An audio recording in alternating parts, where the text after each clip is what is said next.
Hi guys, welcome back for another episode. The last episode I uploaded, as you know, was a kind of what pisses me off episode. Something that I usually don't do, but I did do this last time around. Mostly because something happened that pushed me to that point. I'm in a new studio with some new lighting, so everything's a little weird. I've got a new camera that I'm using, so there's that. The quality's probably going to be a little bit better. I want to start off today with a very brief synopsis of what I have planned. I will, of course, be continuing with the what pisses me off on a somewhat regular basis. I will be starting a Q&A coming up shortly.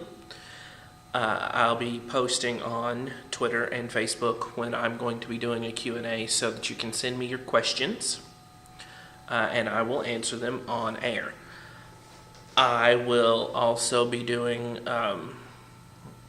free psychic readings on Will's Psychic Corner when I'm doing psychic readings. The days that I'm doing psychic readings, if you want to be on Will's Psychic Corner, you can contact me via Twitter, which will be a link to my Twitter will be in the description below. So just send me a tweet letting me know that you're interested on being on Will's Psychic Corner.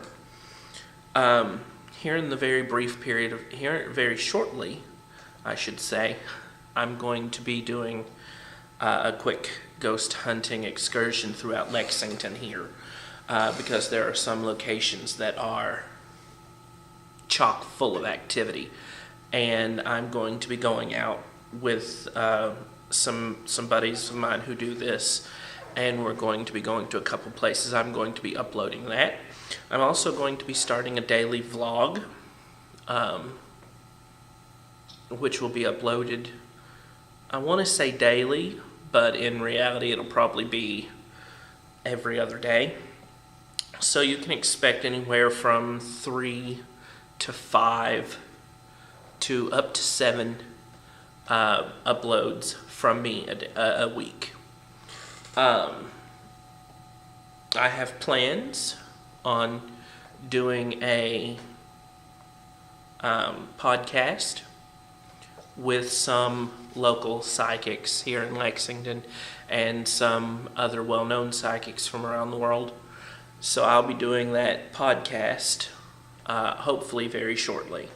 So with that being said, let's get down to business. Today is Will's Psychic Corner.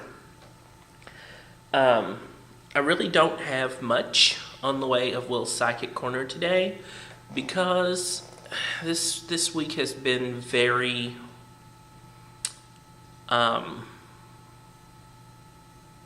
trying, to say the least. My iPad gave out. I'm going to have to replace that. My computer and my network are running fairly slow, so there's that. So today I decided today's going to be probably my first Q&A session. I was determined to do a Q&A session, and just to start out, I went ahead and I got some friends of mine to go ahead and send in some questions from Facebook and on Twitter for me to answer. So let's get started.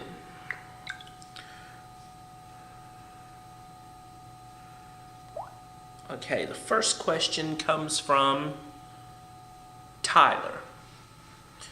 Tyler is a friend of mine from Knoxville, Tennessee. Wonderful friend, great guy. And he asks, when was the first time you realized that you had a gift?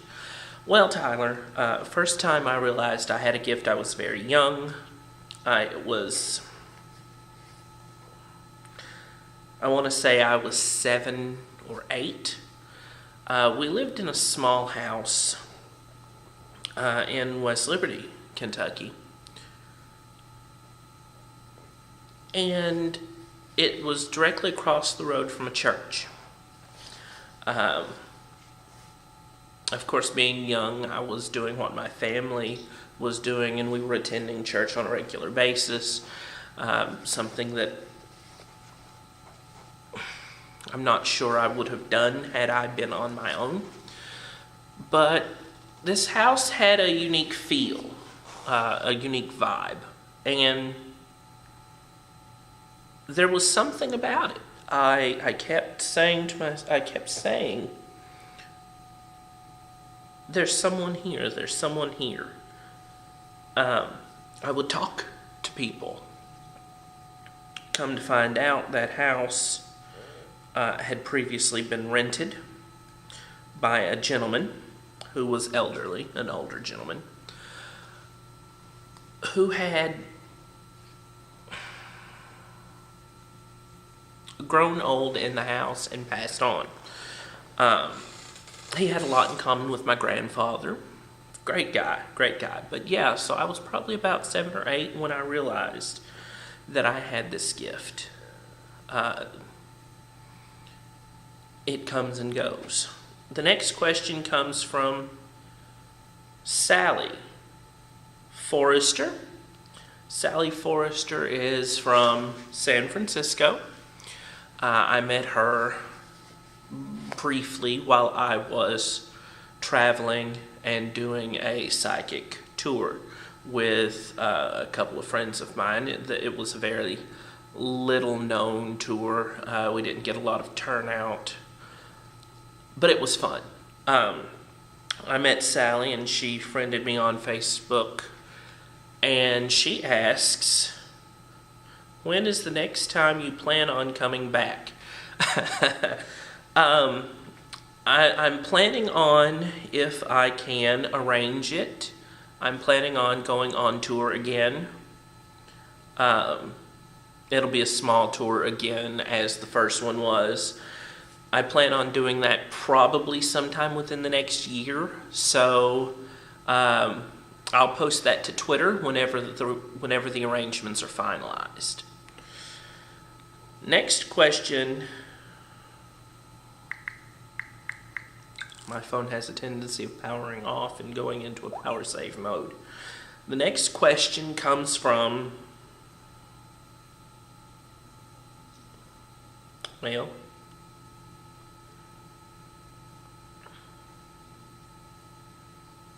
Cameron. The next question comes from Cameron. Cameron asks, I was at one of your tours in Indianapolis. When and what are the signs of a haunting? Well, Cameron, the signs of a haunting can vary depending on what type of spirit you have in your home. Poltergeist inhabitations, past loved ones who have passed on, demonic evil spirits, or even benevolent good spirits. Most of the time, a sign of a haunting is an unusually cold spot in the house, electricity flickering when it shouldn't because there's no storm around, electronic devices such as computers or iPads or phones going fuzzy or shorting out and turning off. If it is a malevolent evil spirit, you may actually be attacked. You may wake up with scratch marks. Objects may be moved. If it's a poltergeist, you may put something down somewhere and it wind up across the room. So there really are a lot of different signs of a haunting. But that's a great question. Moving on. Next question is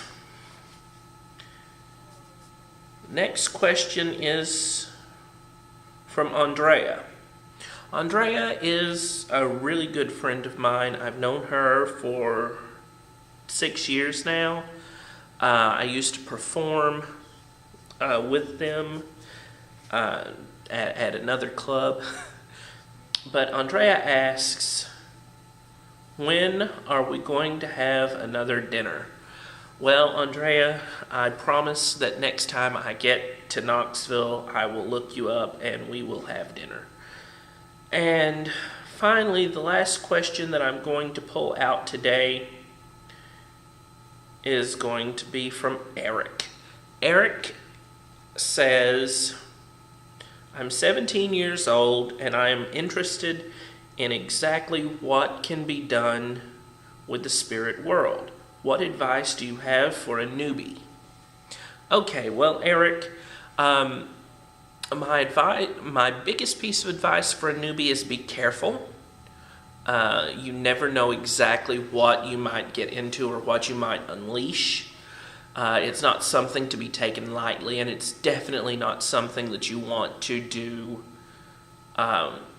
as a joke or as a game. It's very serious. If you plan on doing it, do it full-heartedly. Don't play around. But if you're really interested, depending on where you're from, you can find bookstores that sell books on the spirit world and how to contact the spirit world. The safest method of contacting the spirit world and doing any kind of divination, I find, would be a tarot reading. Get yourself a tarot deck and study the tarot and practice with it. If you're a newbie, don't start with a Ouija board. Ouija boards, a lot of people play Ouija boards like they're a game, and they are in fact sold as toys. If you're not careful though, Ouija boards can act as a gateway and a conduit, allowing all sorts of nasty things through. So you don't want to really start on Ouija boards or any other kind of portal type communications like water goblets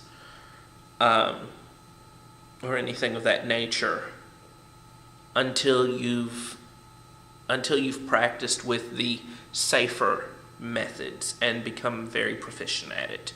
And then once you've become proficient at that, you can go ahead and start with the other stuff.